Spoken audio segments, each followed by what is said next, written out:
오늘은 통일 원리 가운데서 마지막 장인 제7장 기독론에 대해서 말씀을 드려보겠습니다.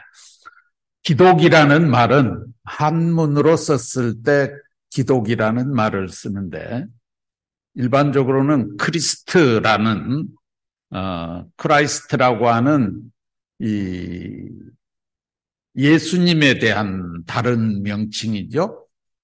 예수 크라이스트 하는 그 크라이스트라고 하는 이 말을 한문으로 표현하다가 보니까 기독이라는 말로 표현을 합니다.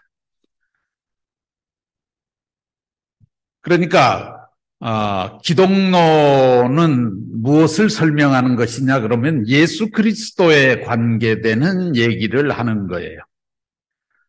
예수 그리스도는 어떤 사람이냐 하면 우리와 똑같은 한 인간의 모습을 하고 있는데 성서에서는 그 예수님은 사람이 아니다. 하나님의 현현체다. 이렇게 설명을 하죠.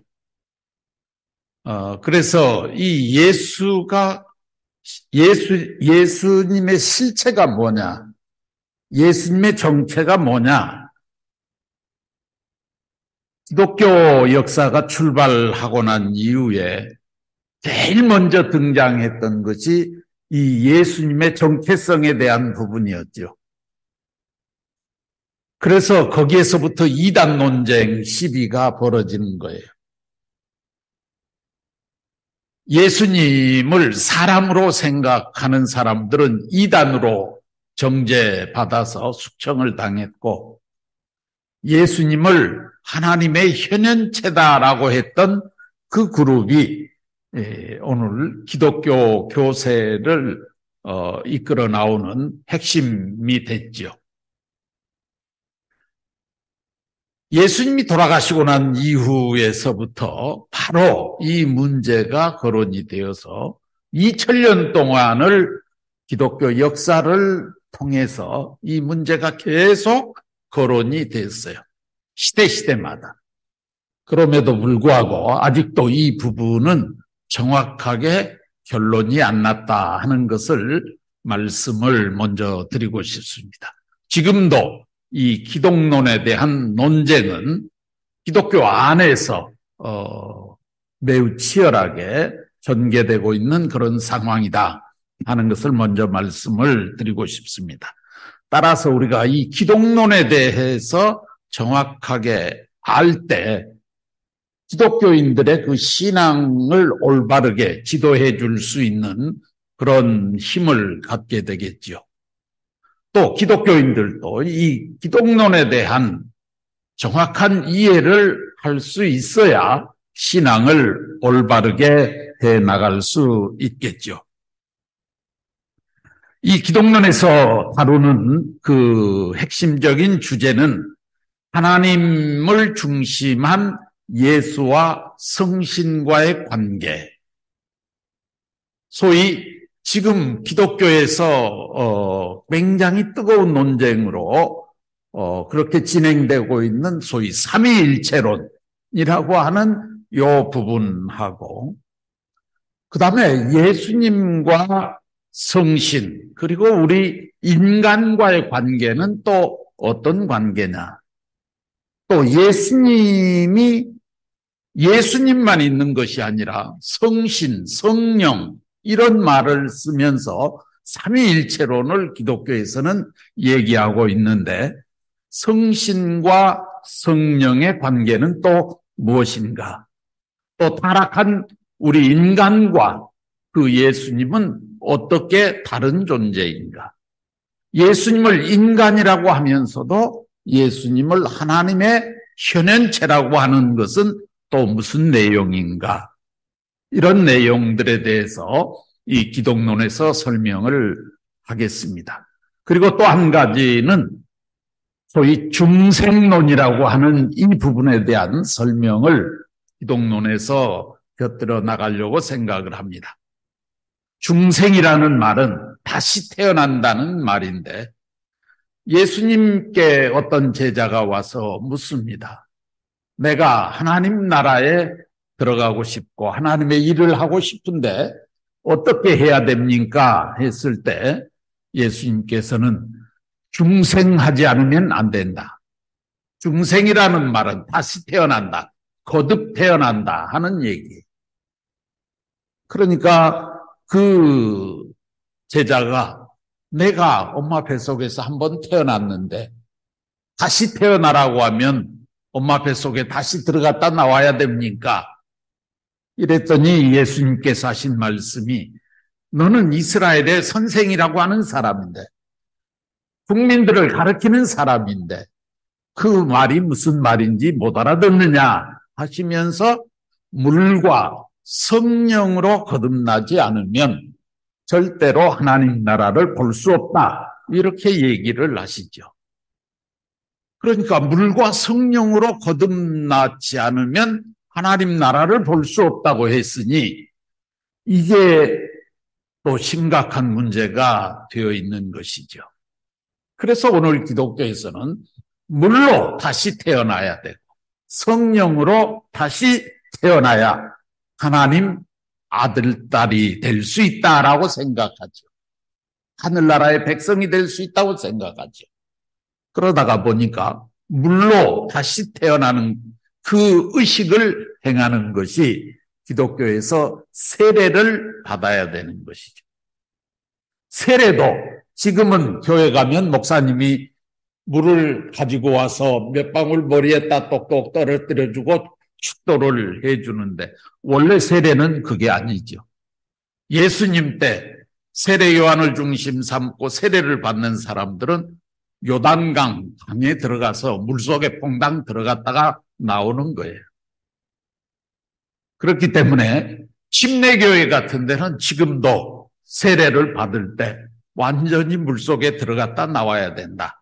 이렇게 주장을 하는데 요즘 많은 개신교회에서는 세례를 할 때 물 몇 방울 떨어뜨려주고 하는 거예요. 세례를 받는 것은 깨끗이 물로 씻어낸다 하는 그런 의미를 갖고 있죠. 그러니까 세례를 받지 않는 사람은 기독교인이라고 인정을 안 하죠. 그래서 일반 교회에 가서 예배만 드리는 사람, 그리고 세례교인, 이런 말을 기독교에서는 해요. 세례교인이라는 말은 세례를 받았다. 그러니까 하나님의 아들, 딸이 될 수 있는 다른 부류다. 구원받은 표상을 세례받는 조건, 그 다음에 성령으로 잉태하라. 성령으로 다시 태어나라고 했으니 성령을 받는 그 작업을 해야 돼. 그래서 기독교에는 중요한 두 가지 의식이 있죠. 성령을 받는 것, 그리고 세례를 받는 것. 그래야 비로소 온전한 기독교인이 되는 것이죠. 그런데 그 성령의 실체를 오늘 기독교인들은 몰라요. 영적인 은혜를 받으면 무조건 성령인지 착각해요. 그러다가 보니까 악령의 역사를 받으면서도 그것이 악령의 역사인지 성령의 역사인지를 모르고 그냥 받아들이는 그런 경우가 있죠. 그런 사람들은 나중에 가서 반드시 패가망신하는 그런 길로 전락해버리죠. 그런데 어찌됐든 성령을 받아야 된다 했기 때문에 그 성령을 받기 위해서 필사적으로 철야를 하고 정성을 들이고 미친 듯이 울부짖으면서 기도를 하는 거예요. 그러다가 보면 어느 순간에 접신의 경지에 접어들게 되죠. 그 접신된 것을 무조건 성령을 받은 것으로 착각하게 되면 그것은 큰 낭패가 될 수도 있어요. 그런 면에서 오늘 기독교인들은 이 성령의 실체에 대해서 정확하게 모르는 것이죠. 이런 부분들을 오늘 이 기독론에서 자세하게 설명을 해 보겠습니다. 기독론에 크게 두 가지 부류인데 하나는 하나님과 예수와 성신의 관계. 원래는 하나님, 예수, 성신 이랬는데 요즘에는 이 성신과 성령을 혼합해서 사용을 해요. 그러다가 보니까 기독교에서 요즘에 삼위일체를 얘기할 때 성부, 성자, 성령 이렇게 얘기를 해요. 성부는 하나님이에요. 성자는 예수님이에요. 그 다음에 성령, 이 영이 있는데 이 영이 뭐냐? 원래는 보혜사 성신이라고 표현이 됐는데 요즘에는 많은 기독교에서는 성령으로 통괄적으로 설명을 하고 있습니다. 그런데 성신과 성령은 분명히 다른 거예요. 나중에 이 부분을 좀 더 자세하게 설명을 드리겠습니다. 그래서 성부, 성자, 성령 하는 이 삼위일체론이 기독교에서 정확하게 지금 설명이 안 되고 있습니다. 하나님과 예수님과의 이 관계성 속에서 이단 논쟁, 종교 재판 이런 역사가 출발하게 된 것이죠. 똑같은 성도들끼리 예수님을 인간으로 보는 그런 측면을 강조하는 사람은 이단으로 정죄를 해서 종교 재판에서 사형을 시켰어요. 중세사의 역사를 보면. 그리고 하나님과 예수님은 동일체다. 이렇게 보는 소위 예수님의 신성론을 강하게 부르짖었던 이 사람들이 오늘 기독교의 주류를 형성해 나온 사람들이죠. 그래서 이 삼위일체론에 대한 정확한 설명이 아직도 안 되고 있는. 그러면 성부는 뭐고 성자는 뭐고 성령은 또 뭐냐? 전부 영적 세계에서 이루어지는 그런 단어들이기 때문에 구체적인 설명을 못하고 있는 것입니다. 그리고 예수님과 성신에 의해서 우리 타락한 인간이 중생의 관계를 거쳐야 되죠. 그렇기 때문에 이 중생론을 설명할 때 예수님과 성신의 실체가 뭐냐, 그리고 그 예수님과 성신에 의해서 우리 타락한 인간이 다시 태어난다라고 하는 이 말은 무슨 의미냐? 다시 말하면 세례를 받고 성령을 받으면 우리가 다시 태어나는 것인가? 이런 부분들에 대해서도 자세하게 설명을 드리도록 하겠습니다. 이 부분은 기독교 신앙의 가장 핵심이 되는 그런 내용이기 때문에 이 내용을 모르고 기독교인들을 대하게 되면 그들의 신앙 세계를 이해할 수 없죠. 자, 이 문제를 알기 위해서 예수님에 대한 부분을 좀 구체적으로 설명을 해봐야 되겠습니다.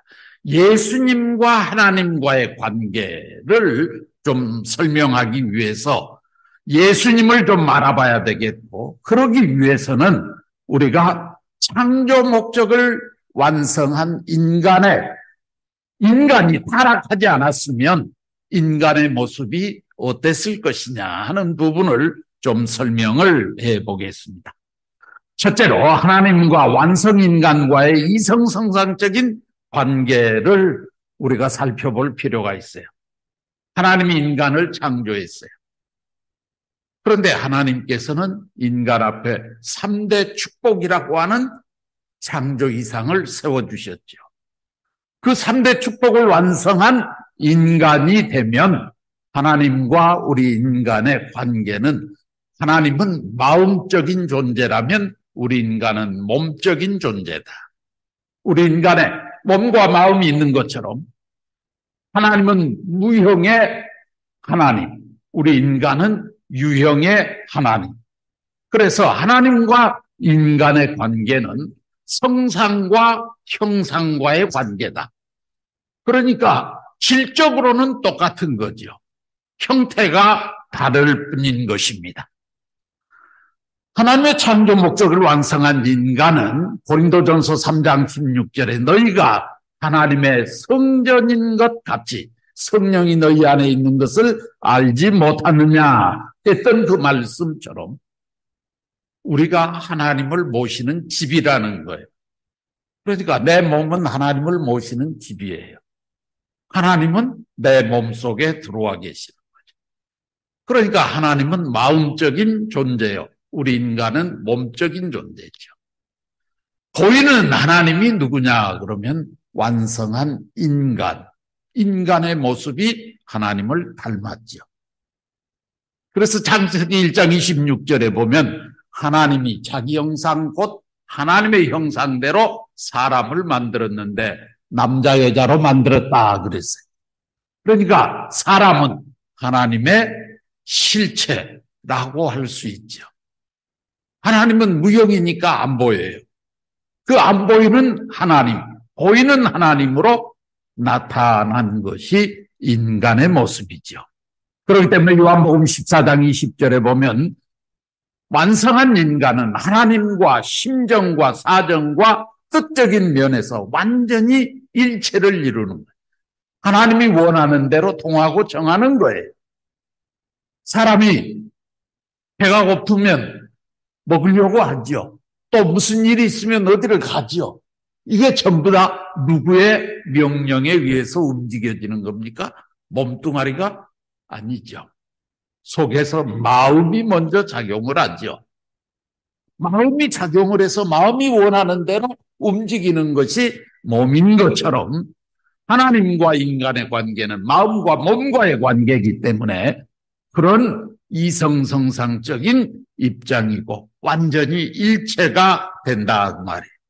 그래서 마태복음 5장 48절에 하나님의 온전하심과 같이 너희도 온전하라는 것처럼 우리 인간은 완전체가 되는 것입니다. 하나님이 완전하신 분이기 때문에 우리 인간도 완전한 것이죠. 뜻과 심정을 중심한 완전 일체이기 때문에 제2의 하나님이다라고 해도 과언이 아니죠. 완성한 인간은 하나님과 동일한 가치를 가진 존재다 그 말이에요. 마음과 몸과의 그런 관계, 보이는 하나님, 보이지 않는 하나님, 요 관계다 그 말입니다. 실체는 똑같다는 얘기죠. 창조 목적으로 완성한 인간의 가치는 하나님께서는 그 하나님 자체 안에 수많은 개성진리체적인 그런 수많은 속성들을 가지고 있죠. 수많은 그 개성진리체 가운데 하나를 닮아서 내가 하나님의 개성진리체로 창조함을 받았죠. 그 하나님 속에 들어있는 그 개성진리체적 성격은 나만 갖고 있는 거예요. 각자가 전부 하나씩 가지고 있는 거예요. 그것을 전부 합해놓으면 그것이 하나님의 성품이죠. 그런데 우리가 예를 들어서 이 핸드폰을 하나 만드는데 여기에 얼마나 많은 부속들이 들어갑니까?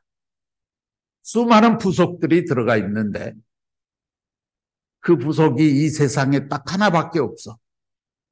그렇다면 그 부속 하나는 이 핸드폰의 가치와 맞먹을 수 있겠죠? 왜? 그 부속이 없으면 이 핸드폰은 쓸모가 없으니까. 기능을 할 수 없으니까.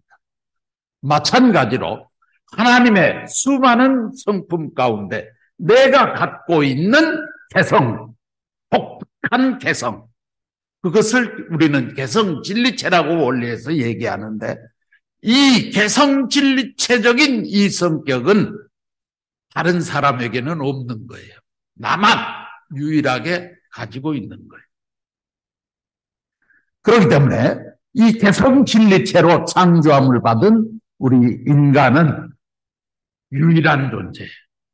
왜? 그 개성진리체, 그 개성은 다른 사람 누구에게도 없는 거예요. 나만 갖고 있는.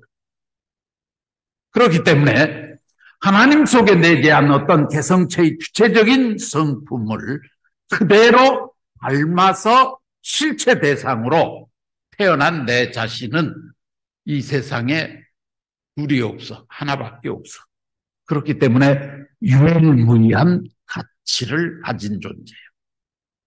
유일무이한 가치를 가졌기 때문에 그 존재는 비록 그것이 작은 하나의 부품이라 할지라도 전체의 이 개체의 목적하고 가치하고 똑같아진다. 그 말이에요.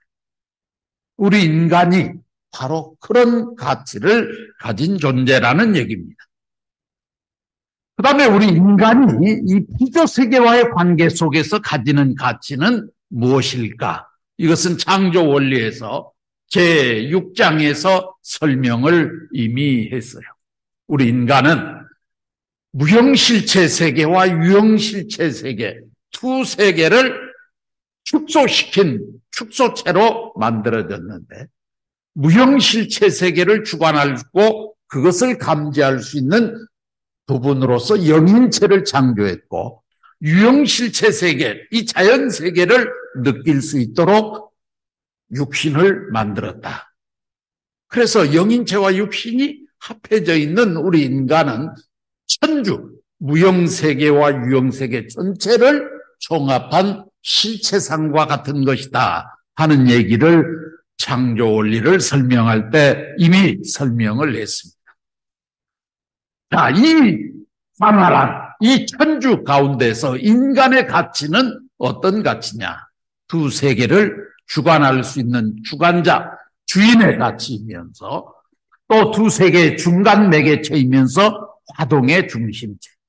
영인체와 육신을 가지고 우리 인간이 수수작용을 하니까 영인체를 가지고는 무형세계를 감지하고 육신을 가지고는 유형세계를 감지하는데, 이 두 세계가 서로 화동할 수 있고 같이 정보를 주고받을 수 있는 그런 입장에 서기 위해서는 중간 매개체와 같은 그런 하나의 베어링과 같은 그런 역할을 해주는 뭔가가 있어야 되는데, 그것이 우리 인간의 영인체와 육신이다. 그렇기 때문에 우리 인간은 두 세계의 중간 매개체이면서 화동의 중심체, 인간이 있으므로 두 세계의 정보가 서로 전달되고 수수작용할 수 있게 되는 것이다. 세 번째로 우리 인간은 두 세계를 축소시켜놓은 총합실체상이면서 축소체다. 따라서 이 광활한 천주와 더불어 내 인간의 한 가치는 그 천주적 가치를 지니고 있는 것이다. 그러니까 천주가 있다고 하더라도 그 천주 속에 인간이 빠져버리게 되면 이 두 세계는 따로 떨어져 가지고 정보를 교환할 수도 없어요. 화동할 수도 없어요. 누군가 주관해 줄 수 있는 주인도 없어요. 그러니까 삭막한 그냥 정막이 깃든 그런 환경이라고밖에는 볼 수 없겠지요. 비로소 이 천주가 움직이고 생동감 있게 그 의미와 가치를 갖기 위해서는 인간이라고 하는 존재가 뛰어들어야 된다. 이 존재가 작용하지 않으면 두 세계가 화동할 수 없다. 그래서 우리 인간은 두 세계의 주관자이면서 화동의 중심체이고 총합한 실체상이라고 하는 이런 천주적 가치를 지니고 있는 것입니다. 이것이 타락하기 전 원래 하나님께서 인간을 지으실 때 완성한 인간이 되면 그 인간은 이런 가치적 존재를 지닐 것이다. 그런 이상을 세워놓고 지었어요. 그런 인간은 하나님적 가치, 제2의 하나님이라고 얘기할 수 있고 유일무이한 가치, 천주적 가치, 영원한 가치를 지니고 있는 것이 인간의 모습이죠. 자, 그렇다면 이 완성된 인간과 예수님과의 관계를 한번 우리가 저울질해 볼 필요가 있죠.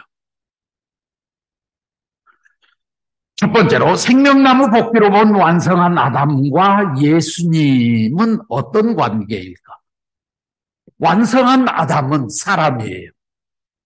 예수님은 그 완성한 아담과 비교해 보면 어떤 사람일까 하는 것을 성서를 중심 삼고 보면 생명나무라고 하는 나무가 나오는데, 창세기 2장 9절에 에덴 동산에 생명나무가 있었다라고 나와요. 그런데 요한계시록 22장 14절에 보면 죄의 두루마기를 빨아입는 자는 저희가 생명나무 앞에 나갈 권세를 얻었다라고 했는데 그 생명나무는 다시 오시는 재림 메시아, 재림 예수를 상징하고 있다고 오늘 기독교인들은 다 이해해요. 그런데 창세기 2장 9절에 있던 생명나무하고 요한계시록 22장 14절에 나오는 생명나무는 똑같은 생명나무예요. 그러니까 창세기 3장 24절에 에덴 동산에 있었던 이 생명나무는 완성한 아담을 비유하고 있었는데 요한계시록 22장 14절에 나오는 생명나무는 예수님을 상징하고 있는 거예요. 그러니까 이 말은 무슨 얘기냐 하면 예수님과 완성한 아담은 생명나무라는 가치적 측면에서 동일적 존재다. 똑같은 존재다 그 말이에요.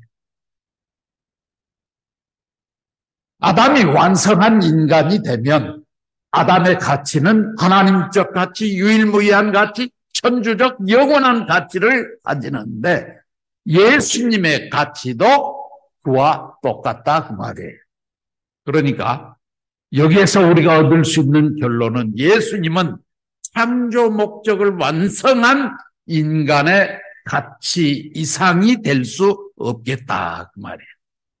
그런 입장에서 놓고 보면 예수님은 창조 목적을 완성한 인간이다라고 결론적으로 말씀을 드릴 수 있습니다.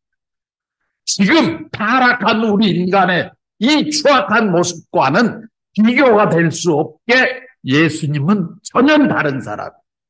그러나 타락하지 않는 본연의 완성된 인간의 가치 이상을 예수님은 가질 수 없는 것이죠.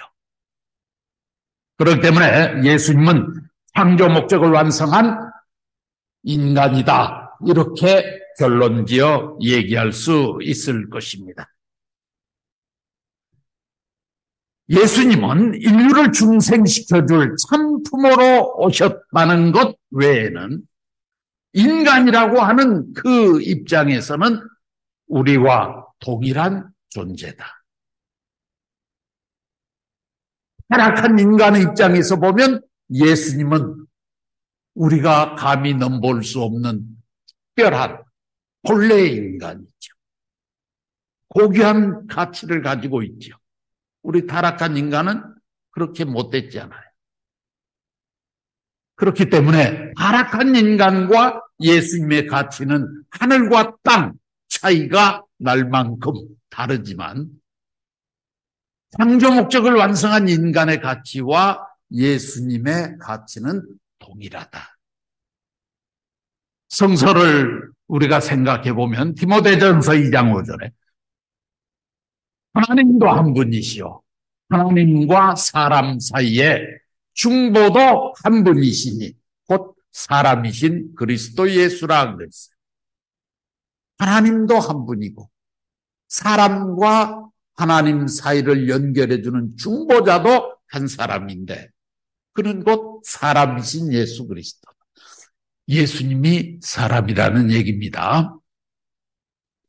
로마서 5장 19절에 한 사람이 순종치 아니함으로 많은 사람이 죄인 된 것 같이 끝날에 한 사람이 순종함으로 말미암아 모든 사람이 의인이 되리라 하는 성서가 있어요. 한 사람이 순종치 않아 해서 모든 사람이 죄인이 됐다. 누굽니까? 아담이에요. 아담이 타락해서 하나님 말씀을 불신해서 그래서 그의 후손들은 태어나면서부터 원죄를 가지고 모두가 다 죄인이야. 그런데 한 사람이 순종함으로 말미암아 한 사람이 순종하겠다고 하는 그 한 사람은 누굽니까? 예수 그리스도입니다. 예수 그리스도가 하나님 말씀에 절대 순종했기 때문에 십자가 보혈의 피를 통해서 우리 인류는 중생함을 받고 하나님 앞에 자녀가 될 수 있는 의인의 길을 갈 수 있게 되었다. 사람이라는 겁니다. 예수님도 사람이다. 고린도전서 15장 21절에 죽은 자의 부활도 사람으로 말미암는다. 부활이 누구로 말미암느냐? 사람으로 말미암는다. 그 사람이 누구냐? 예수 그리스도다 그 말입니다. 사도행전 17장 31절 정하신 사람 즉 예수 그리스도로 말미암아 천하를 심판할 날을 책정했다. 예수 그리스도로 말미암아 천하가 심판을 받을 수 있게 되었다. 누가복음 17장 26절 노아의 된 것 같이 인자의 때도 그러하리라. 인자라고 하는 것은 사람의 아들이라는 얘기죠. 그러니까 성서에 이와 같이 예수 그리스도가 사람이다 하는 성서는 얼마든지 많이 있습니다. 여기에 기록되어 있는 이 5가지의 성구는 여러분들이 원리시험을 칠 때 예수님이 사람이라는 근거의 성구를 찾으시오. 그러면 요 5가지의 성구를 잘 외웠다가 쓰면 정답이 되리라고 생각합니다. 이건 전부 다 예수님을 사람으로 묘사하고 있는 성구다 그 말입니다. 그런데 예수님이 사람이라고만 돼 있으면은 속이 편하겠는데 성경을 읽다가 보면 예수님을 사람이라고 하지 않고 하나님으로 표현하는 그런 성경도 있어요. 요한복음 14장 9절에서 10절에 보면 빌립이라고 하는 예수님의 제자가 있었어요. 예수님이 하나님에 대해서 얘기를 하니까 어느 날 그 빌립이 선생님, 하나님을 우리에게 좀 보여줄 수 없습니까?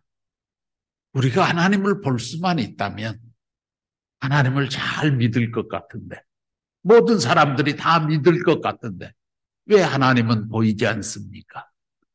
하나님을 한번 보여주실 수 없습니까?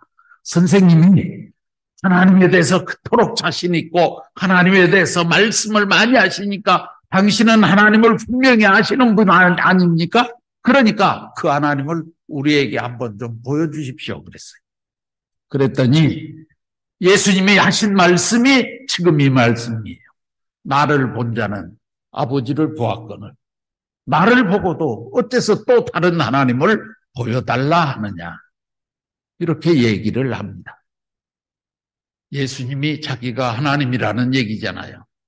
오늘 기독교인들은 이 성서를 중심 삼고 하나님이 실체를 쓰고 현현하신 분이 바로 예수님이다라고 설명을 합니다. 그런데 하나님과 예수님은 동일체일까요? 동일체는 아닙니다. 만약에 하나님과 예수님이 동일체라고 한다면 하나님이 예수님으로 현현하시기 전에는 무형의 하늘나라에 계셨다가 예수님의 실체를 쓰고 그대로 나타나 버렸다면 예수님이 지상에 살았던 33년 동안은 하늘나라에는 하나님이 있어야 돼요? 없어야 돼요? 없어야 되죠. 그런데 예수님은 이 지상에 계시는 동안 하나님 앞에 기도를 합니다. 겟세마네 언덕에서 십자가 문제를 놓고 앞에 놓고 아버지여 할만하시거든 이 잔을 내게서 지나가게 하옵소서. 그러나 내 뜻대로 마옵시고 아버지 뜻대로 하옵소서. 이런 기도를 하시는 예수님의 모습을 우리는 보게 됩니다. 그리고 하나님이 실체로 이 지상에 현현하셨다면 예수님은 사탄으로부터 참소와 시험을 받아야 될까요? 받지 말아야 될까요? 받아서는 안 되죠. 그런데 예수님은 광야에 끌려가서 사탄에게 3대 시험을 받고 40일 동안 금식을 하고 사탄에게 결국은 핍박을 받아서 십자가에 돌아가시게 됩니다.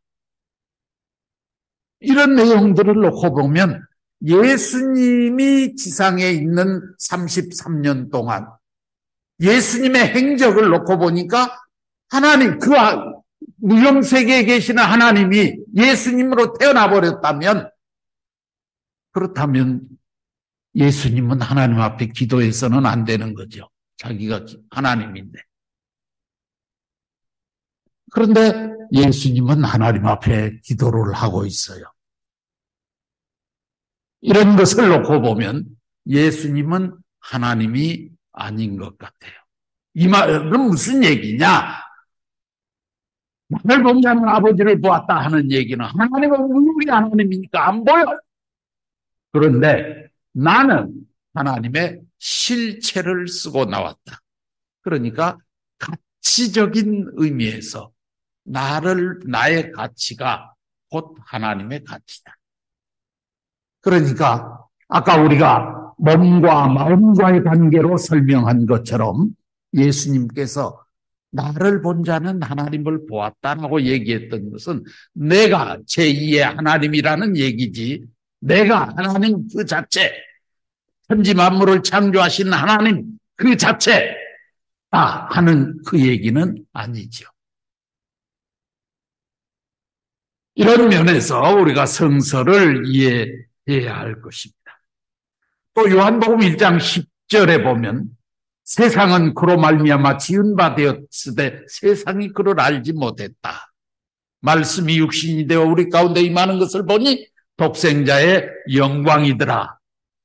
요한복음 1장 1절에서부터 14절까지의 성서의 내용을 쭉 읽어보면 하나님께서 예수님이고 그 예수님이 말씀을 가지고 모든 천지 만물을 창조한 것처럼 그렇게 묘사가 되어 있어요. 그래서 오늘 기독교인들은 알아.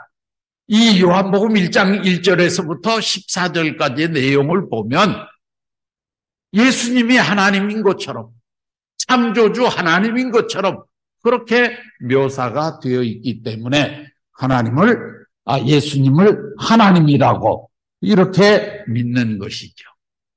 그래서 성부, 성자, 성신 이 삼위일체론을 기독교의 핵심 교리로 만들어 놓은 것이죠.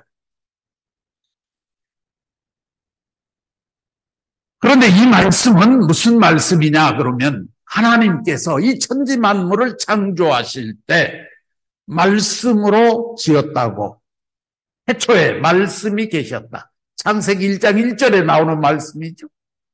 해초에 하나님이 천지 만물을 창조하셨다. 말씀으로 다 지었다라고 설명을 하고 있어요. 그런데 그 예수님은 어떤 분이냐?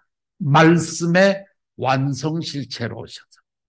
그래서 말씀이 육신이 되어 우리 가운데 임하는 것을 보니 독생자의 영광이다.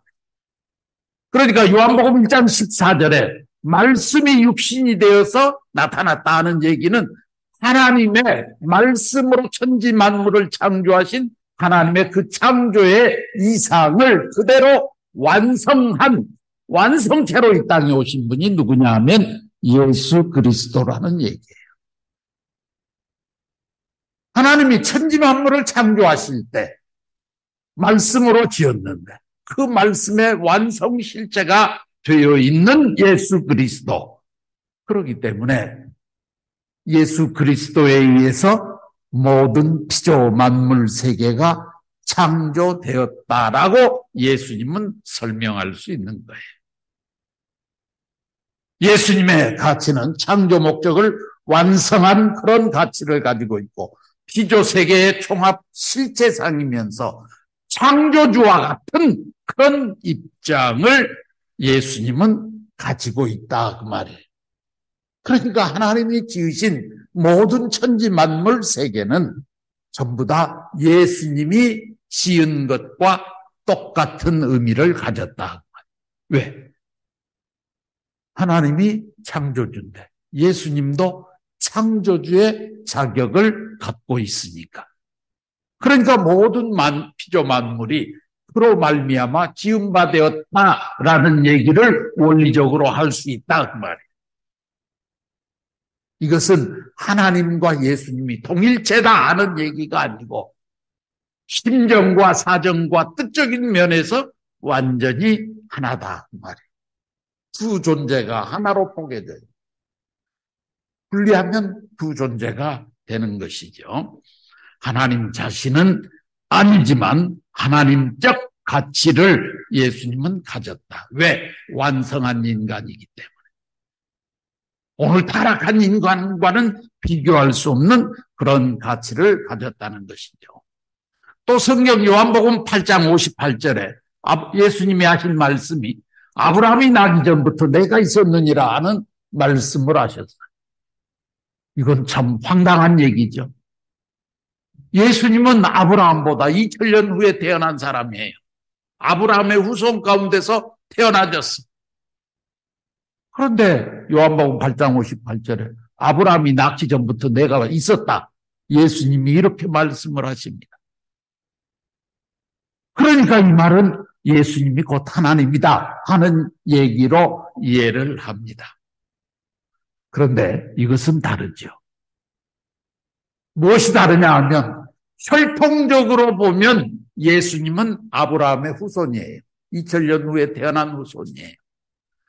그러나 아브라함은 타락한 인간 가운데 한 사람이고 예수 그리스도는 모든 타락한 인류를 중생시켜서 다시 거듭 태어나게 해줘야 될 참 부모의 사명을 갖고 왔어요.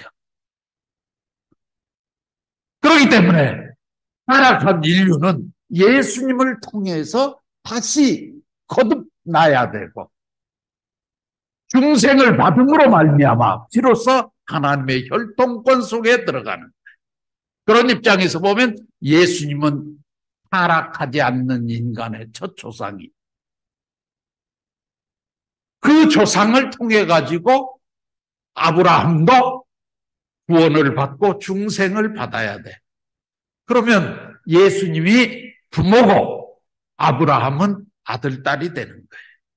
이건 구원 섭리의 역사를 이해하지 못하면 이 말은 이해할 수 없죠. 그런데 예수님은 당신의 사명이 인류의 최초의 첫 조상으로 전 인류를 구원해 줄 수 있는 구세주로 오셨기 때문에 아무리 아브라함이라도 아브라함보다 먼저 있었던 그런 인류의 조상이라 할지라도 그는 예수님을 통해서 구원을 받아야 되기 때문에 부모보다 먼저 태어난 자식은 없잖아요. 자식은 부모를 통해서 태어나는 거예요. 그러니까 부모가 먼저고 자식이 나중이지요. 예수님은 이와 같은 원리적인 입장에서 아브라함이 낳기 전부터 내가 있었다라고 자신 있게 말씀하실 수 있었던 것이죠. 이것은 중생과 부활이라고 하는 구원이라고 하는 그런 측면을 강조하시기 위해서 하신 말씀이었다라고 이해를 하면 될 것입니다. 하나님과 예수님은 마음과 몸과의 관계, 타락하지 않는 완성한 인간의 모습을 갖고 오셨기 때문에 하나님과 예수님은 몸, 마음, 인체를 이루는 것 같이 완전히 일체를 이루고 있는 그런 입장이죠. 몸이 마음 자체는 아닌 것과 같이 예수님 자신도 하나님 자체는 아니에요. 그렇지만 몸, 마음이 합해져 있을 때 몸을 보면 마음을 알 수 있고 마음을 보면 몸을 알 수 있는 것처럼 예수님과 하나님과의 관계는 완전히 심정, 사정, 뜻적인 면에서 일체를 이루고 있지만 존재론적 측면에서 완전히 동일체는 아니다 하는 얘기입니다. 그렇기 때문에 예수님은 제2의 하나님이라고 얘기할 수 있고 하나님의 실체라고 얘기할 수 있고 하나님의 아들이라고 얘기할 수는 있겠죠. 그러나 예수님이 하나님 그 자체는 될 수 없는 것입니다. 자, 그러면 예수님과 우리 타락한 인간과의 관계는 어떨까? 예수님은 천사를 주관할 줄 알고 만물의 주관성을 갖고 있는 완성한 인간이기 때문에 그런 자격을 갖고 있는 사람이죠. 예수님은 원죄가 없어요. 하나님의 뜻과 심정을 체휼해서 속속들이 알고 있어요. 예수님은 천주적 가치를 가진 유일무이한 그런 하나님, 제2의 하나님과 같은 그런 가치를 가지고 있습니다. 그러나 타락한 인간은 천사보다 못한 자리에 전락해버렸죠. 원죄가 있죠. 하나님의 뜻과 심정을 모르죠. 안다고 하더라도 지극히 부분적인 것밖에는 모르죠.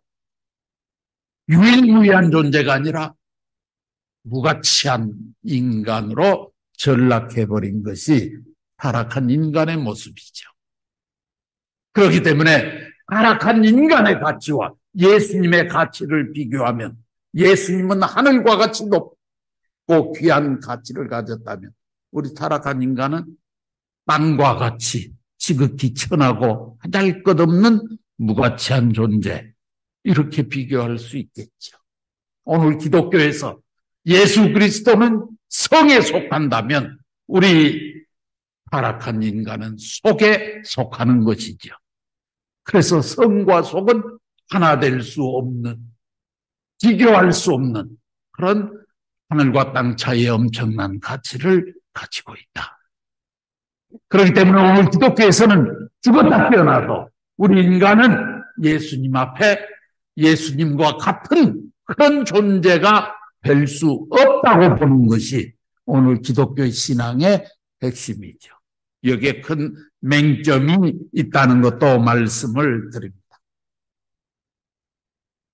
그러면 예수님과 우리 인간이 타락한 인간의 모습을 놓고는 비교할 수 없는 하늘과 땅 차이의 차이가 있지만 인간이 예수님을 통해서 중생함을 받고 구원함을 받은 다음에 그 중생된 인간의 가치와 예수님의 가치는 어떨까?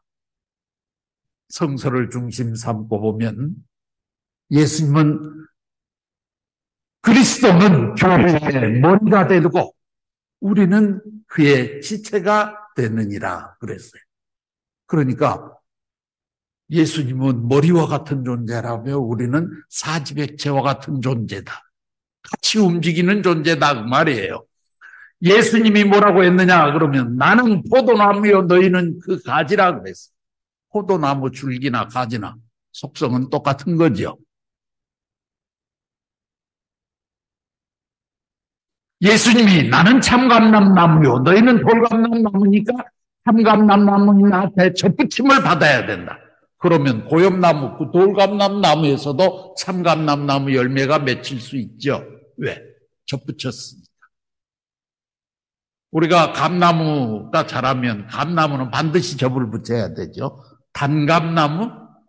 아무리 단감나무 씨를 심어놔도요. 단감나무를 심어도 그 나무에서 그 씨를 심어가지고 거기서 쭉 자란 나무에서 감이 달리는데 그 감은 단감이 절대 달리지 않아요.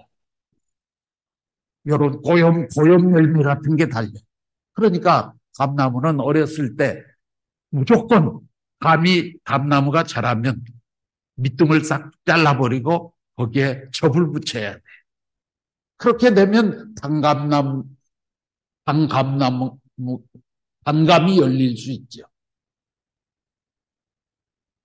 봉시 같은 큰 감을 얻고 싶으면 잘라버리고 거기에다가 접을 붙여놓으면 거기에서는 똑같은 열매가 맺어지는 것이죠.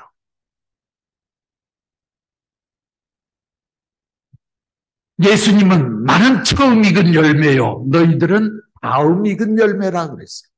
선후의 차이는 있지만 똑같은 거예요. 그러니까 타락한 인간과 예수님의 가치는 비교할 수 없는 하늘 땅 천지 차이가 나지만 중생함을 받은 타락한 인간. 예수님은 먼저 된 자요, 우리는 나중된 자요.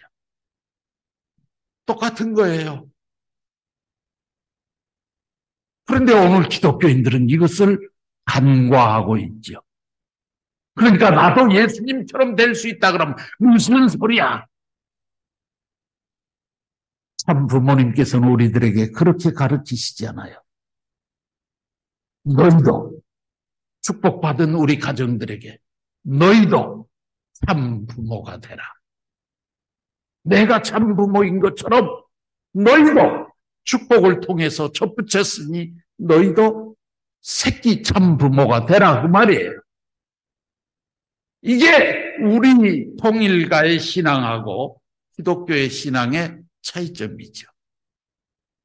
기독교인들은 죽었다 깨나도 자기들이 예수님처럼 된다고 하는 것은 상상도 못하죠.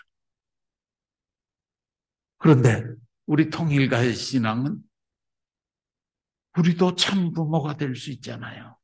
참 부모가 되라고 그러시잖아요.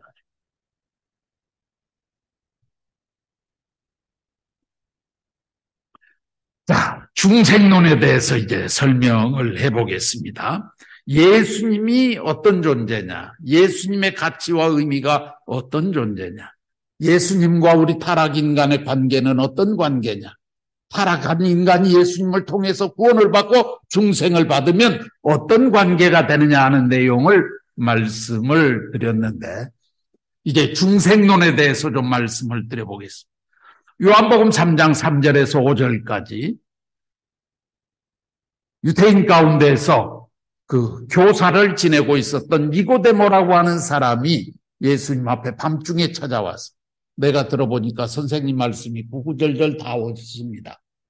바리새 교파의 그 제사장들이 가르치는 내용하고는 차원이 다릅니다.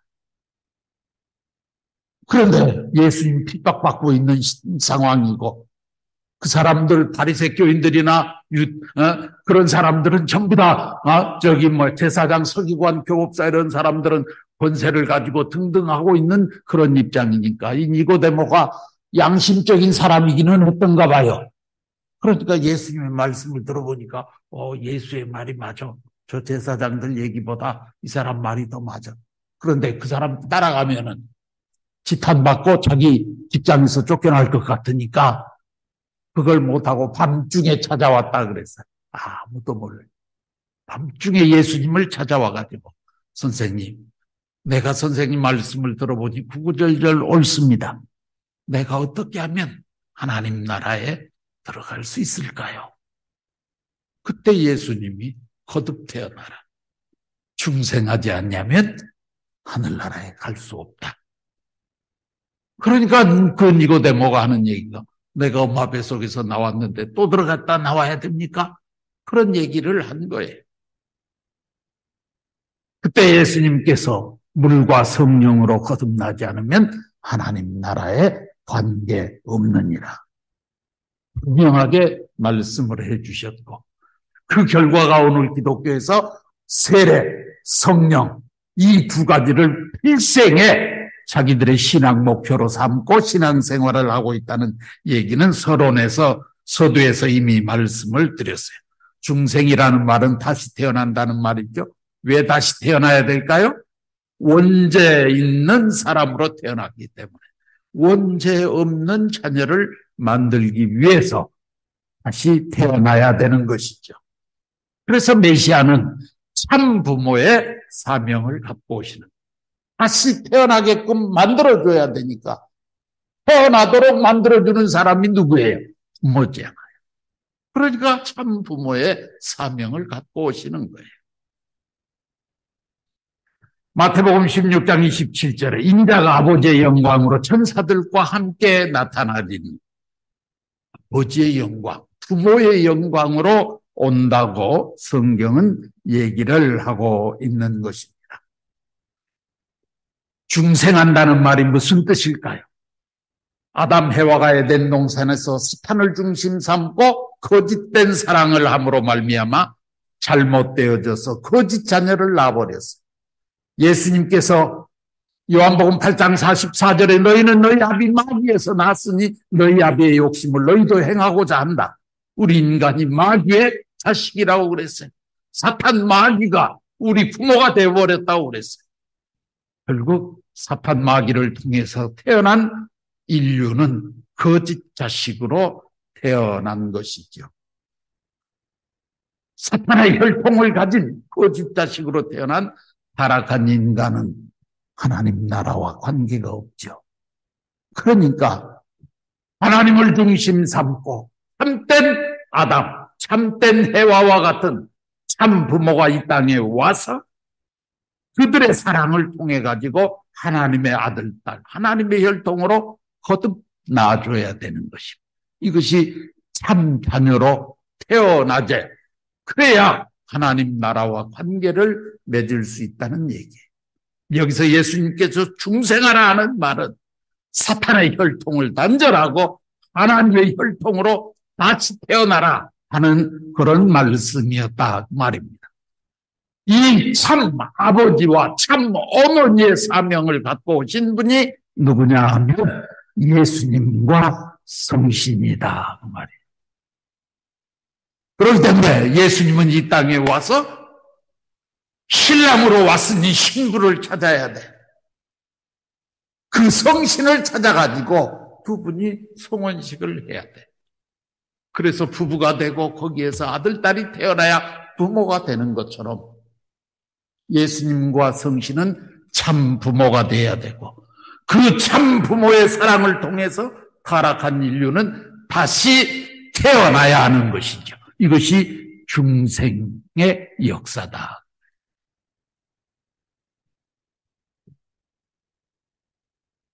그렇기 때문에 성신은 누구냐 하면은 예수님의 배필이 되어야 할 사람이죠. 참 어머니가 되어야 될 사람이죠. 후회화가 되어야 될 사람이죠.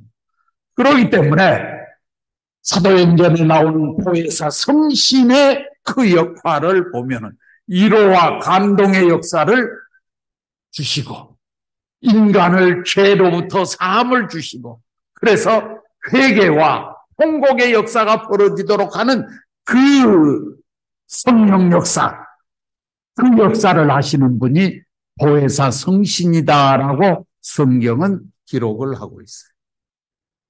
이 신이 누구냐 하면 어머니 신이에요.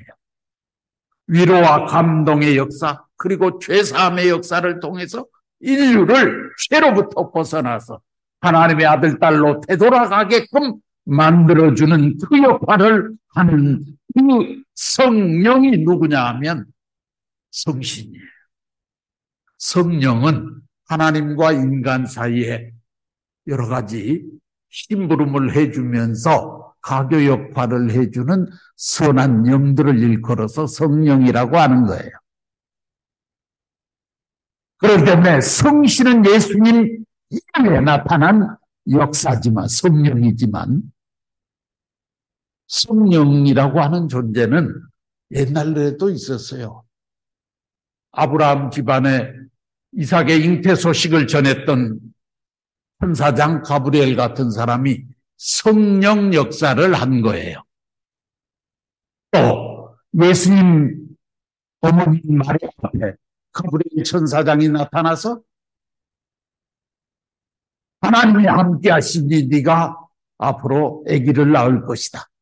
그러니 그 이름을 예수라 하라 하는 그 예수님의 탄생 소식을 전해줬던 그 사람, 그 영도 천사장이었죠.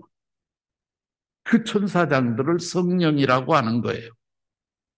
그런데 성령은 꼭 천사장이 아니어도 괜찮아요. 영계에 있는 선한 하늘편의 영이죠. 하나님의 메시지를 가지고 인간 세계에 전달해주는 그 영을 일컬어서 성령이다.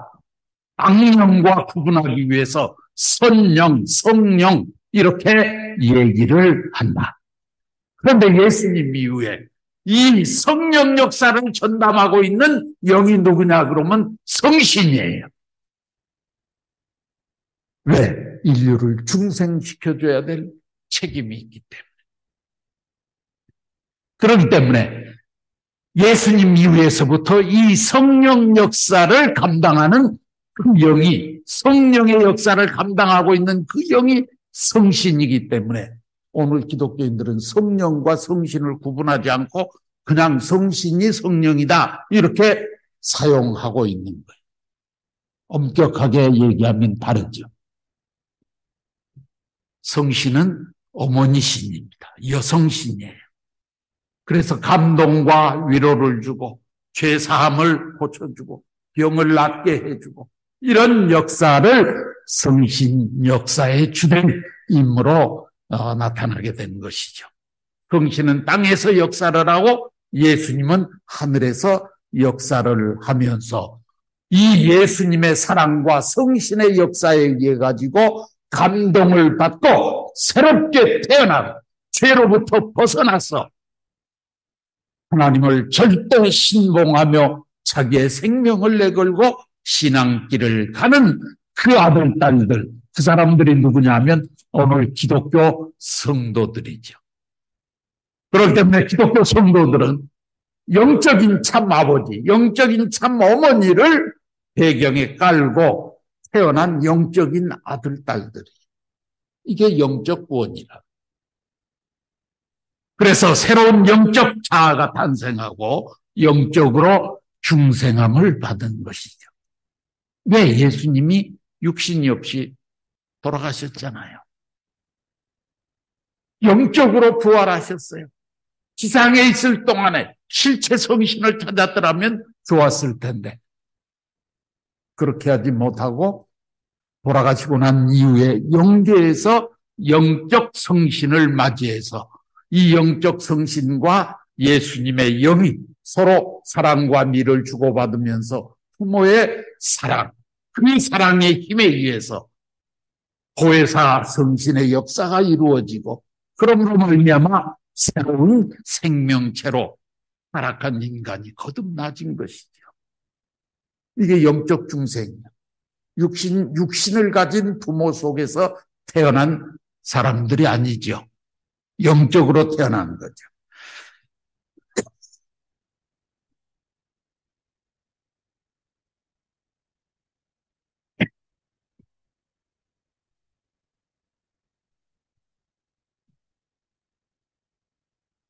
그래서 오늘 기독교 성도들은 영적으로 거듭 태어난 사람들이에요. 영적 중생을 받은 사람들이에요. 거기에는 아무런 이의가 없어요. 그러나 사람은 영인체만 있는 건 아니죠. 하나님이 왜 영적으로 계시는 하나님께서 보이는 세계를 창조했느냐? 육신을 왜 지었느냐? 육적인 부분이 남아있는 것이죠. 그렇기 때문에 예수님은 나중에 다시 이 땅에 와야 되는 거예요. 무엇 때문에 옵니까? 오늘 기독교인들은 자기들이 다 구원받았다고 그러는데요. 그러면 다 구원받았는데 예수님은 무엇 때문에 또 옵니까? 라고 물으면은 기독교인들 입에서 나오는 얘기가 뭐냐 그러면 심판하러 온대요. 끝난. 심판하러 온다는 거예요. 그래서 제가 언젠가 어느 기독교인을 만나서 얘기하다. 그러면 재림주님 오라고 우리는 안 기다리는 게 좋겠습니다. 잘 살고 있는 사람을 와가지고 심판해가지고 너는 지옥으로 가라 하고 내쫓김을 당할 수도 있는데 그 재림주를 뭐 때문에 우리가 기다려야 됩니까? 심판 안 하고 그냥 살아가는 게 낫지. 그렇잖아요. 뭐 때문에 잘 살고 있는 사람을 심판해가고 지옥으로 보낼 그 사람을 우리가 뭐 때문에 기다려야 되냐고.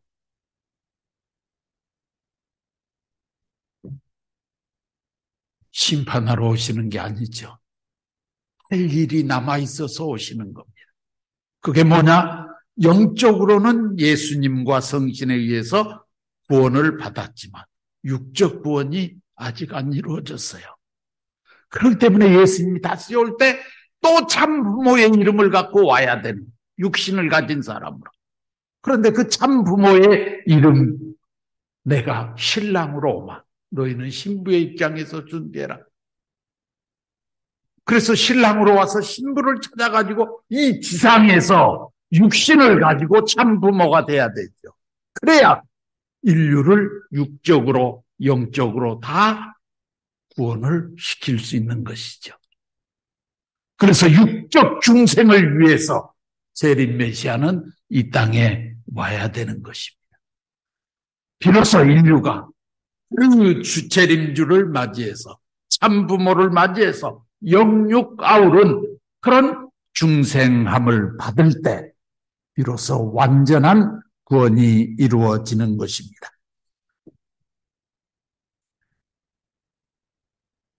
그래서 영육 아우른 완전 중생을 위해서 재림 메시아는 이 땅에 오는 것이다.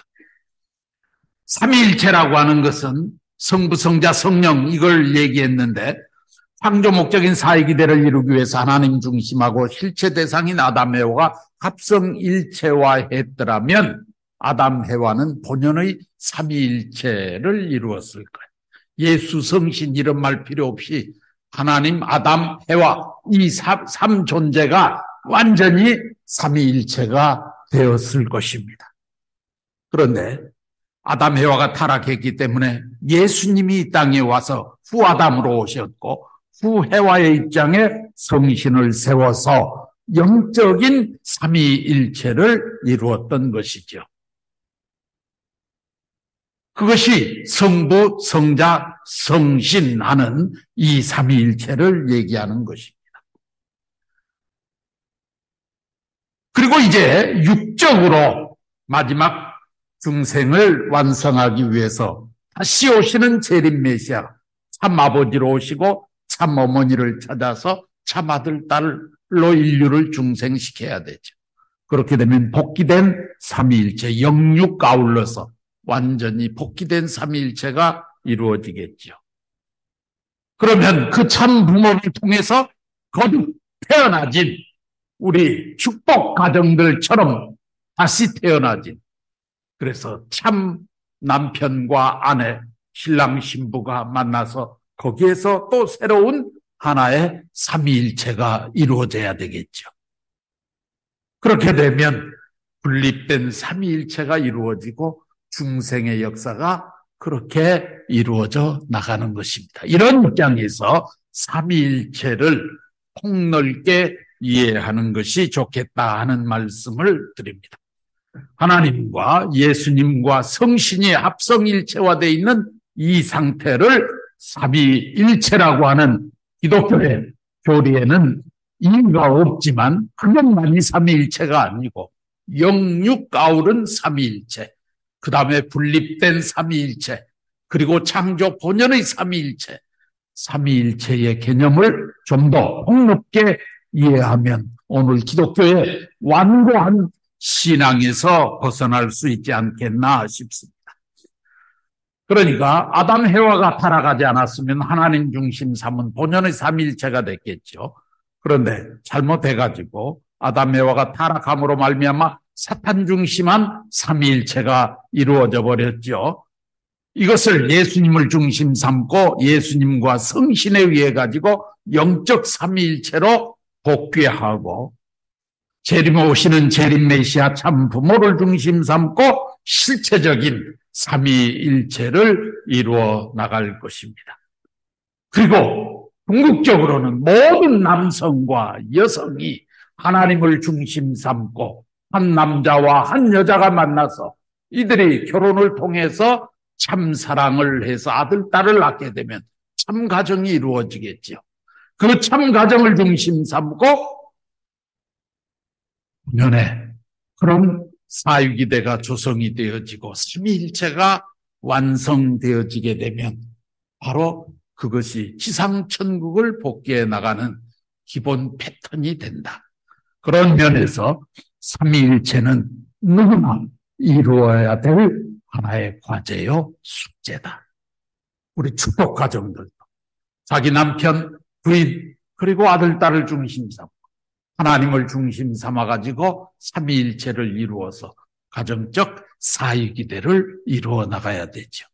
그 아들, 딸들도 나중에 성인이 되면 남자, 여자 결혼을 해서 또 아들, 딸을 낳게 되고 이렇게 가면서 하나님의 이상천국을 완성해 나가는 수 있는 것이죠. 이런 입장에서 오늘 이 기독론을 중심 삼고 우리는 예수님이 어떤 존재인가, 예수님과 본래 인간의 모습 어떻게 다른가, 타락한 인간의 모습과는 어떻게 다른가, 타락한 인간이 어떻게 예수님과 같은 그런 가치를 회복해 나갈 수 있는가, 여기에서 나타난 중생론에 대한 여러 가지의 기독교 교리로서 풀지 못했던 이런 내용들을 구체적으로 우리가 공부를 하게 되었습니다.